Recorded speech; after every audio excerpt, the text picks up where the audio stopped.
Powering India's tomorrow. Welcome to the next episode, and thank you so much for all the love, the enthusiasm, and the excitement that has got created. But today we have a very interesting episode. We're going to talk about 5G and where is it across the world and what's going to happen in India. Now, Ericsson has 94 live 5G networks as we speak, and closer home, Ericsson has deployed 5G in Singapore, Australia, Thailand, Indonesia, Philippines, to name a few. I have Nitin Bansal with me, who is the head of Ericsson India and head of network solutions for Ericsson, Southeast Asia, Oceania, and India. All these networks that are already deployed, it's Nitin and his team that have been driving these 5G launches in the market area. Now, today should be a very interesting interaction with Nitin because I want to talk to him about things like 5G use cases that he sees coming up in India for consumers and for enterprises. How will we all be using all this? Let's get started.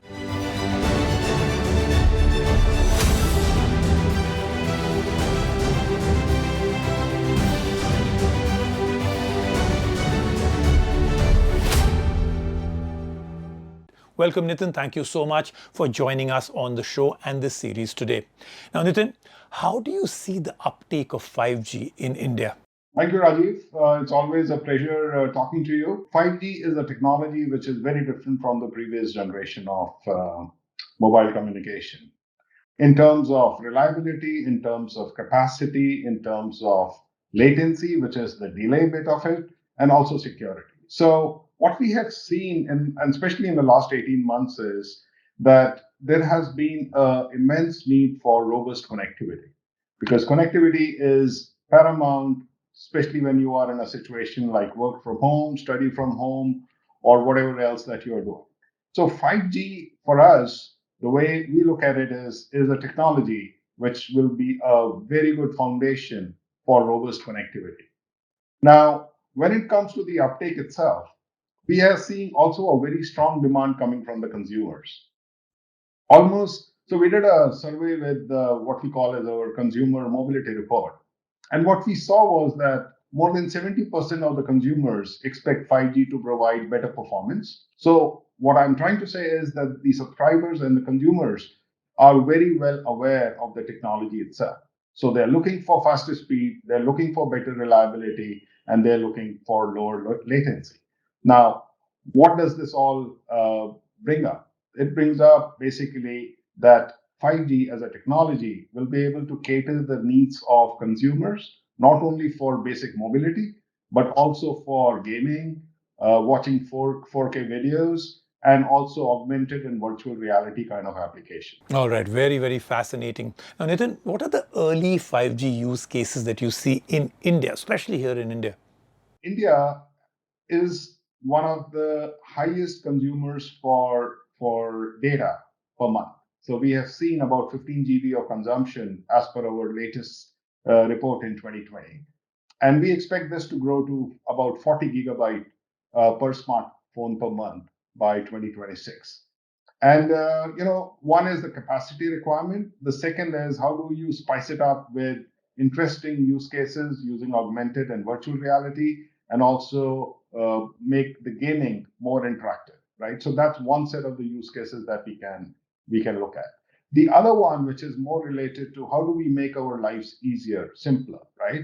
And also for industry and enterprises. So the sectors like manufacturing, healthcare, education are the ones which we expect to be the next phase of 5G use cases in India. So we start with consumers, then we evolve towards enterprises, and also evolve towards how do we make the life of people in India easier, simpler, with better healthcare, which could be remote connectivity, education, and so on and so forth.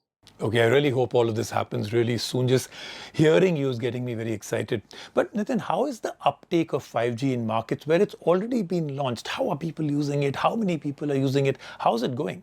So what we have seen is that the uptake of 5G in countries where it's already been rolled out is very encouraging. It has also been better and faster uptake than what we had anticipated to begin with. So to give you some examples, South Korea, which was one of the early markets to roll out 5G, has been able to add about more than 10 million 5G subscriptions of the total 17 million users. So, its uptake has been phenomenal. China, which launched the commercial 5G in the fourth quarter of 2019, we estimate that about 11% of mobile subscription base will be 5G by this year. And then we have US, where all the three operators have launched 5G, and they are basically using it for both fixed wireless access and for enhanced mobile broadband. And as per our mobility report and the consumer report, we expect that by 2026, 84% of North American mobile subscriptions will be 5G. And this is based on the latest estimates from our survey that we did. Then we also expect in countries in Western Europe, in Gulf countries, Northeast Asia, we expect 5G penetration will be more than 50% by 2026. So the initial uptake has been very promising, very encouraging, and based on what we see and when we talk to the consumers, we expect that this technology, 5G, will grow exponentially in the coming 4 to 5 years. Nitin, that's really interesting. That means 5G is absolutely on the move. Now, Nitin, how important is the 5G ecosystem towards the adoption of technology? How's the device ecosystem for 5G evolving in real time? So, I mean, like you rightly said, Rajiv, for any technology, having an ecosystem is critical for mass adoption. And when I say ecosystem, it's not only availability of the devices, but it's also the price point that we are looking at. What we have seen is 5G remains on track to become the fastest adopted mobile generation in the history. We see multiple devices coming in. We also see the price points dropping. And again, if I refer back to the Ericsson Consumer Lab on the future of urban reality, it states that 4 in 5 smartphone users are interested in acquiring 5G handset during 2021. Apart from this, what we have seen in India, there are about 22% of the smartphone users are already carrying a 5G capable device. Now, globally, if you see, today we have about 160 5G live networks, and there are about 800 5G devices which are already available.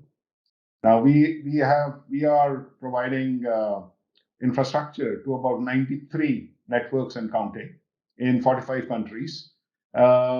And what we see is that the device ecosystem is following exactly the launch plans for different countries. It is also following the spectrum availability in the different countries. So yes, I believe, and what we see today, the 5G ecosystem is developing very fast and aligned with the technology rollouts in different countries, and the needs are being addressed. Now, the interesting thing is that, 5G is out there. Like, for instance, Ericsson has 94 of them deployed. How can India learn from countries where 5G has already been launched? So, I mean, there are two aspects again, Rajiv, on this one. One is the technology itself.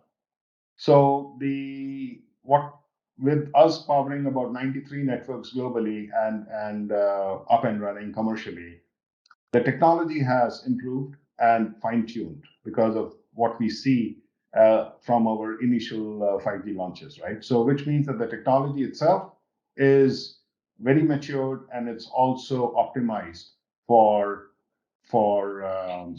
easy deployment. The second bit is on the use cases. Now, what I believe is that India has its own set of requirements, which would be very relevant for the users in India. However, the experience we have had from the 5G launches in other countries, we know the capabilities of the technology itself. And I will not say we can replicate, but we can learn and evolve from what has already been done in other countries in terms of use cases which are both consumer. So when I say consumer, it's about mobile broadband, it's about augmented and virtual reality. Those use cases have been demonstrated in countries. For example, in sports arena stadiums, where you can see a very good experience for gaming and also for enterprise and non-consumer related use cases, which is more towards making sure that we, like I said, we learn and we evolve. Okay, fantastic. Now, Nitin, I want to talk to you about the low-hanging fruit. What are the industries where you see an early opportunity with 5G? Again, if you look at our experience and what we have seen across the world, 5G is already transforming industries by kickstarting the fourth industrial revolution. which means that we are able to bring in more efficiency in the industrial sector. Uh, Now, I spoke about 5G bringing in characteristics like high speed, low latency, reliability. So it will enable a new set of services for enterprises and industries. The ones which I believe are very relevant for India are related to healthcare, manufacturing, automotive, energy, utilities, which are the sectors that I believe could be the first ones to benefit from 5G technology. Uh, and then if you look at the Ericsson 5G for business, which we did as a 2030 market compass study, it estimates that the addressable industry digitalization market for service providers could grow to about 700 billion US dollars by 2030, with the projected value of 5G enabled digitalization revenue in India being approximately 17 billion by 2030. Let's talk about Indian operators, service providers, those people that will actually get this service to us consumers here. What is the monetization potential of 5G for Indian operators? We have the consumers who, like I said earlier, are willing to pay more. They are waiting for the 5G services to be deployed so that they can use it for interesting things like gaming, augmented reality, virtual reality, right? And what we see is globally, the service providers could generate about 131 billion by 2030 from digital services revenue, which is basically driven by the consumer. Now, the other opportunities are related to the enterprises.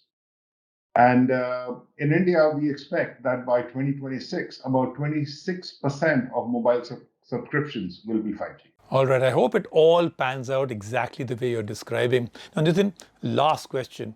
What are some of the unique technologies that Ericsson brings to the table, the differentiators when it comes to supporting Indian operators?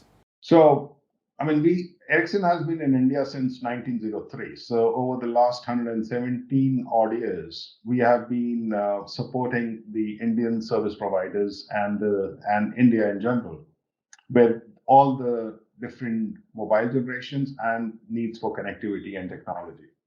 So, over a period of time, what we have learned is that India comes with its very specific requirements, which is in terms of spectral efficiencies, or rather, how do we make deployments in India very efficient? So whether it comes to the space, the volume, the weight, the capabilities, and so on and so forth.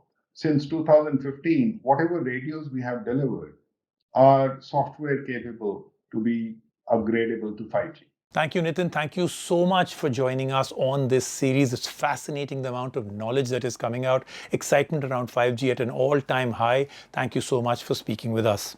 Thank you, Rajiv. Always a pleasure. And for all those watching this series, thank you so much for joining me today. But do remember, do join me every single week because there's so much interesting stuff happening. And I do want to bring you into the conversation now. I'd like you to actually put out questions. You can put it on my social media, Ericsson's social media. Ask all the questions that are in your mind about 5G and we'll answer them right here. See you next week.